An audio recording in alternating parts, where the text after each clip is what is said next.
మన జీవితంలో ప్రతి ఒక్కరూ దుఃఖాన్ని అనుభవిస్తారు. కానీ మనం దాన్ని ఎలా అర్థం చేసుకుంటామో అదే మన భవిష్యత్తును నిర్ణయిస్తుంది. దుఃఖం దేవుడిచ్చిన శిక్ష, లేక మన జీవితానికి ఒక మార్గదర్శక సందేశమా? ఉదాహరణ: చిన్నపిల్లడు నడవడం నేర్చుకుంటూ పడిపోతాడు. ఆ పడిపోవడం శిక్ష కాదు, ఎదగడానికి పాఠం. భాగం 1: దుఃఖం శిక్షలా?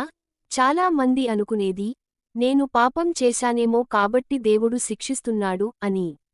పాతకాలం నుండి మన సంస్కృతిలో దుఃఖాన్ని శిక్షగా భావించే ఆలోచన ఉంది. ఉదాహరణ: రామాయణంలో రాముడికి 14 ఏళ్ల వనవాసం. ఆయన తప్పు చేశాడా? కాదు. కాని అది శిక్షలా కనిపించినా, వాస్తవానికి అది గొప్ప ప్రయోజనం కోసం జరిగింది.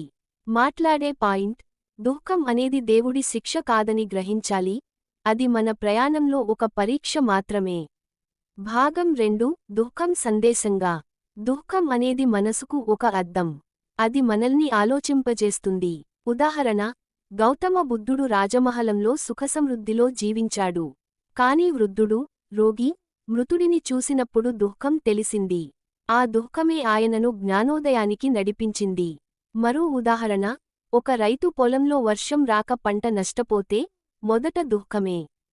కాని ఆ అనుభవం తరువాతి సీజన్లో మెరుగైన పద్ధతులు ఆచరించడానికి పాఠం ఇస్తుంది.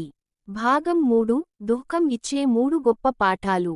సహన పాఠం: కష్టకాలం మనలో ఓర్పు పెంచుతుంది.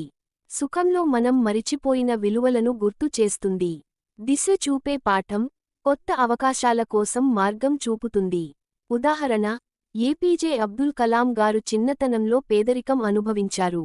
ఆ కష్టాలు లేకపోతే ఆయన విజ్ఞాన మార్గం ఎంచుకునేవారు కాదు. బ్యాక్ గ్రౌండ్లో ప్రేరణాత్మక సంగీతం: దుఃఖం దేవుడిచ్చిన శిక్ష కాదు, అది మన జీవితాన్ని మలచే సందేశం. ప్రతి కన్నీటి వెనుక ఒక పాఠం ఉంటుంది. మనం దాన్ని శిక్షగా తీసుకుంటే బాధే మిగులుతుంది. కానీ దాన్ని సందేశంగా అర్థం చేసుకుంటే భవిష్యత్తు ప్రకాశిస్తుంది. దుఃఖం శిక్ష కాదు, అది జీవితం మార్చే దేవుని ఆశీస్సు. ఈ వీడియో మీకు నచ్చినట్లయితే లైక్ చేసి షేర్ చేసి సబ్స్క్రైబ్ చేసుకోగలరు. జై శ్రీరామ్.